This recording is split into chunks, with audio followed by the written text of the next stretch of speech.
this is purely an act of fiction. Any resemblance to any person living or dead or any place character is purely incidental.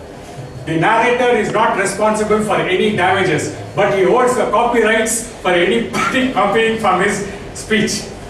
Mr. Toastmaster, fellow Toastmasters and guests. Long, long ago, there was a king called Harsha, and he ruled Hastinapuram.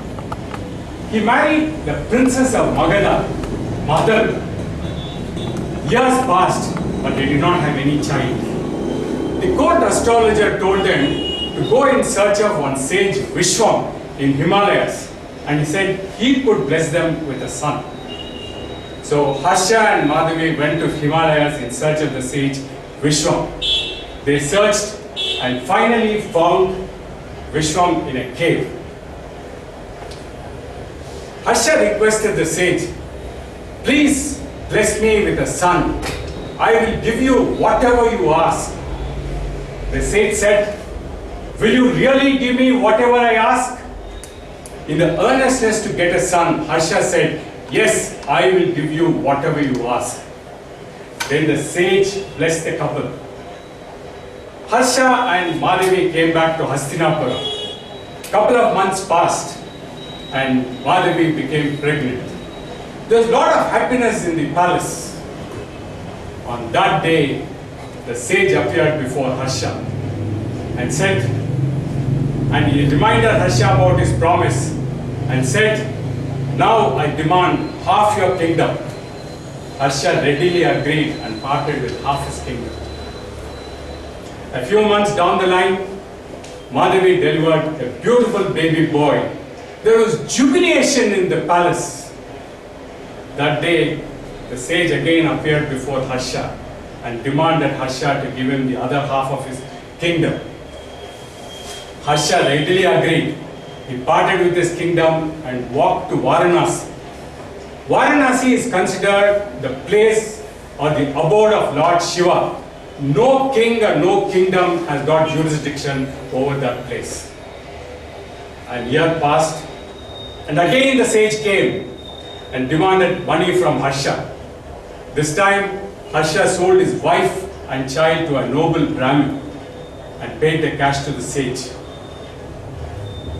The princess of Magadha and the queen of Hastinapura was forced to do hard household chores.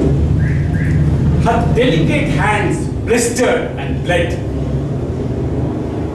A year passed, and again the sage came to Harsha and demanded more money. This time, Harsha sold himself to an undertaker at the crematorium and gave him that money and said, sage, this is all that I have in this world. I don't have anything in this world, and gave him the cash. The sage took the cash and disappeared. A year passed, and the Brahmin one day forced Madhavi to go to the forest and fetch wood. Reluctantly, Madhavi went to the forest to fetch wood along with her little son. As she picked the branches, the boy was jumping around. As the boy jumped on a bush, out sprang a cobra and struck him. Next instant, the boy was dead.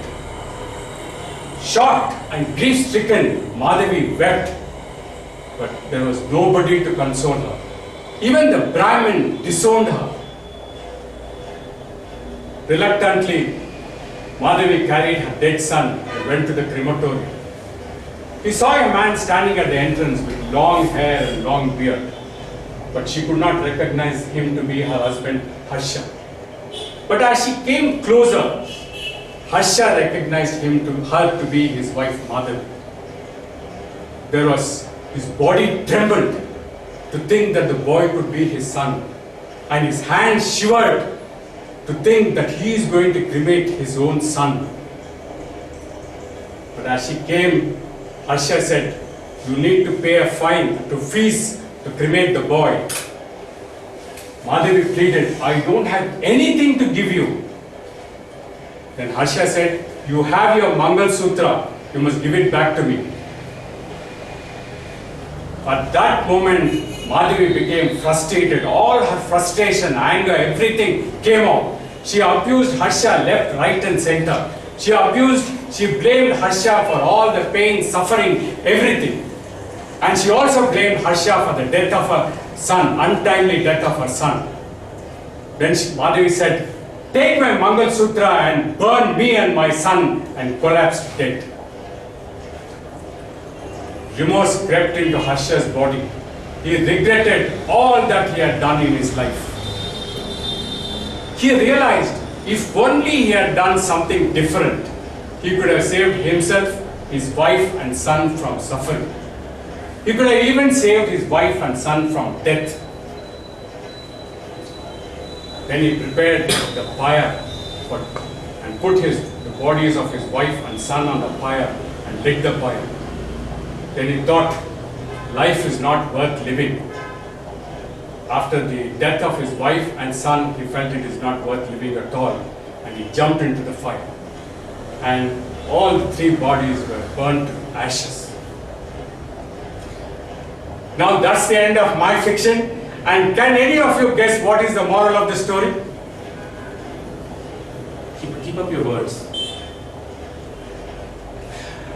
The moral that I have jotted down is, honesty is not the best policy. Back to you.